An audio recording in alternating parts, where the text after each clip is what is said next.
ஓடணும். அதனால மிஸ்ஸஸ் கோத்திபர் வந்துட்டாலா என்ன பண்ணுவீங்க? பேசவே கூடாது. நோ, ஓடிட்டே. எப்படி இருக்கும் கோத்திபர் வைஃப்ல? வண்டிக்கு போறதவன் போல என்ன ஓட்டம்.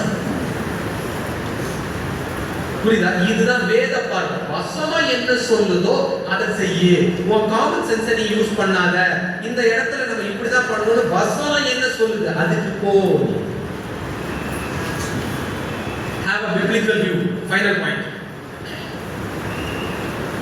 கர்த்தர் உன்னை ஏற்ற காலத்துல உயர்த்துறதுக்கு நீ அவருடைய பலத்தை கற்றுக்கொள்ள.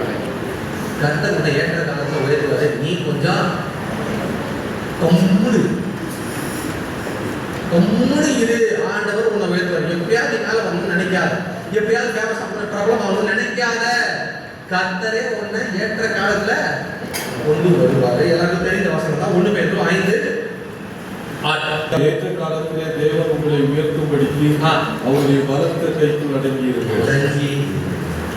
உண்மையான வாலிப தங்கச்சி, வாலிப தம்பி, வசனத்தை வாசி, ஜபம் பண்ணு, கர்த்தரின் பிரியமா நட. ஆவியின் கனி உன் வாழ்க்கையில இருக்கான்னு செக் பண்ணிக்கோ. காட்லி கம்பெனி எப்பயுமே சுத்தி வச்சுக்கோ. பிப்ளிக்கல் வியூ வச்சுக்கோ. வசனம் என்ன சொல்லுது அப்படின்னு எல்லாத்துக்கும் வசனத்துக்கு போ. கர்த்தர் உன்னை ஏற்ற காலத்துல உயர்த்து.